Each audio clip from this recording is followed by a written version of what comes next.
జోహార్ అమరజీవి పొట్టి శ్రీరాములు, జోహార్ అమరజీవి పొట్టి శ్రీరాములు, జోహార్ అమరజీవి పొట్టి శ్రీరాములు.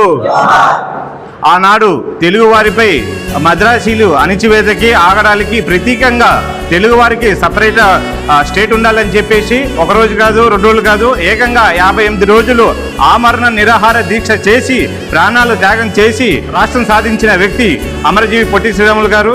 అంతేకాదు దేశ స్వాతంత్ర పోరాటంలో పలుమార్లు జైలుకెళ్ళి వచ్చిన వ్యక్తి. అంతేకాదు మహిళలకి అలాగే దళితులకి ఆలయ ప్రవేశం ఉండాలని చెప్పి పోరాడిన ధీరుడు ఆయన జీవితంలో ముఖ్య ఘటనలు ఇంకోటి ఉందండి. బీహార్ రాష్ట్రంలో గతంలో భయంకరమైన భూకంపం వచ్చింది.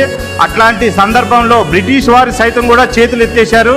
అట్లాంటి క్లిష్టమైన పరిస్థితిలో దక్షిణ భారతదేశం నుంచి చాలా మందిని తీసుకెళ్లి అక్కడ ఆ గ్రూప్కి ఒక ఇన్ఛార్జిగా ఉండి బీహారు రాష్ట్రంలో దర్భంగా జిల్లాలో నిరాశైన వ్యక్తులందరికీ ఆశ్రయం పొందించి మళ్ళీ పరిస్థితులు చక్కదిద్దేంత వరకు అక్కడే ఉండి బీహారు ప్రజలందరికీ తోడుగా నీడుగా ఎంతో సేవలు అందించిన వ్యక్తి పొట్టి శ్రీరాములు గారు.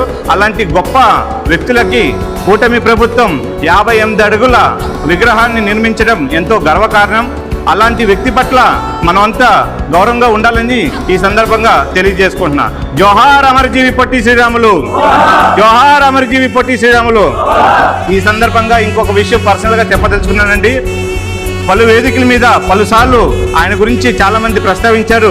కానీ చాలా వేదికల మీద చాలాసార్లు పొట్టి శ్రీరాముల గురించి ఉన్నతమైన భావాలు ఎవరైనా ఎక్కువ సార్లు ప్రస్తావించారంటే అది పవన్ కళ్యాణ్ గారు అని చెప్పేసి ఈ సందర్భంగా తెలియజేస్తున్నాను. వారి పట్ల పవన్ కళ్యాణ్ గారు ఎంతో గౌరవం ఉండటం ఒక ఆర్యవైశ్య బిడ్డగా నేను ఎంతో సంతోషం వ్యక్తం చేస్తున్నానండి.